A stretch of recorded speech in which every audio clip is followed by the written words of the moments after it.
You told us about your first thoughts earlier, but what were your second and third and fourth and, hundreds of thoughts that may have come to you during your time in hospital, thoughts about family, about the future? Take us through that. First thought, of course, which I think comes to mind now, did I infect any of these people that I came in contact with? And the first relief I got was when they all tested negative. That included my carpenter, my electrician, my real estate broker. These are 4 or 5, my sister-in-law, my in-laws, my nephews, my son, my co-brother-in-law, the maids that worked in our houses. These were the first people that were a sign of relief for me when they came tested negative. Even though they had to go through quarantine of 14 days in a room, it was difficult. I felt so guilty that all these people had to be quarantined because of me. But the good thing at the end, the light at the end of the tunnel, was that they all tested negative. My sister-in-law probably is the hero who took care of that. But the fact that I quarantined myself also by looking myself in was a feeling that I didn't contaminate these people. That was the first initial feeling that I had of the first thought. And then the second one, of course, was now I'm positive. Now what's going to happen? My case started getting worse and worse. The doctor was worried more about me. I could tell. He told one of the doctors that I'm worried about Edgar now. He's my priority. That frightened me a little more. But he knew exactly what to do. But, I didn't know what he was going to do.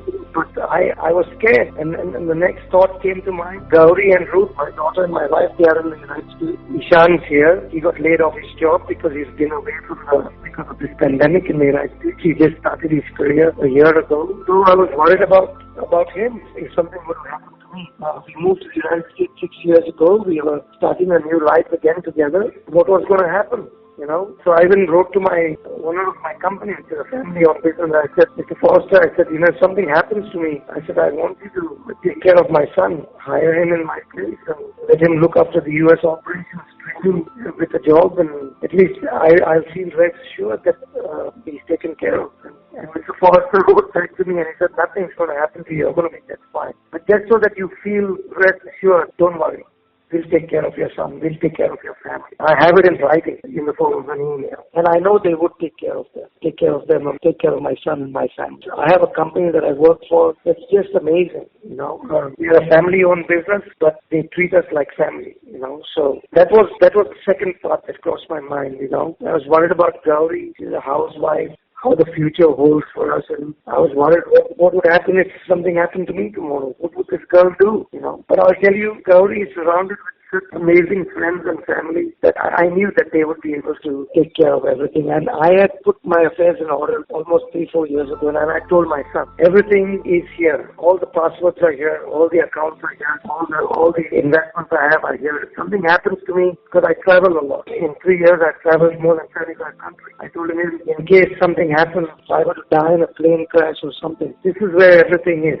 This is what you need to do. And I've laid everything down systematically, what needs to be done in the event of my death, So it bothered me that, yes, even though I have things in place, it bothered me to be worried about my family, what they would do next, how they would function. But I had a plan in place with my affairs in order, just in case. So Ishan was the guy who was supposed to take over and handle all this for me, because I know Gauri was not going to be able to do this on her own. She would be devastated, So. Wonderful. That's fantastic, being so realistic. They say it's easier said than done, but in our case, it's easier asked than done. Once you began your time in the hospital, how did you cope up with the time factor, just to divert your mind from all these thoughts? I couldn't. It was really difficult. I can't tell you how those 18 days went by. It was a nightmare. I couldn't look at the news. I couldn't concentrate on anything. I just talked to Gauri most of the time, Gayatri, my sister-in-law. I talked to the kids. That's the best I could do. I just couldn't talk to anybody else. I couldn't concentrate on reading anything. Somebody told me watch Netflix, even though I had it on my phone. I just couldn't concentrate on anything for more than 5-10 minutes because I was just so stressed out. I was anxious. I was really hypertense. Dr. Goa'S kept giving me medication to unstress me. That somehow made some difference because I would be up all through the night without sleeping. It was really, really tough. I can't tell you how those 15, 18 days went by. I myself don't know. Yeah. It's just terrible. It was terrible. I had all these needles inside of me.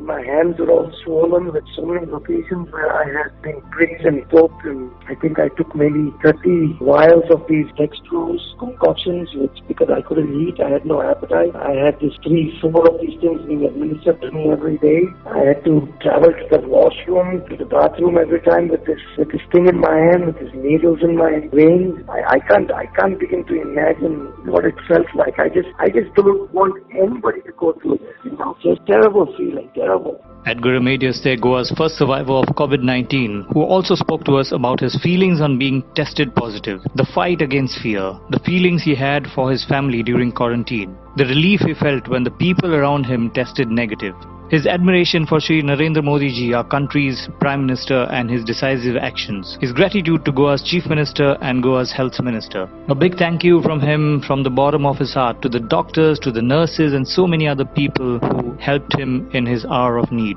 His advice against self-medication, his gratitude to the Almighty, what he is going to take out of this new lease of life, and of course, how he is going to make the most out of this second chance. For all this and more, visit us on all social media platforms, and don't forget to simply go to Google Play Store and easily download Prasar Bharati's News on Air app. Savio de Noronha for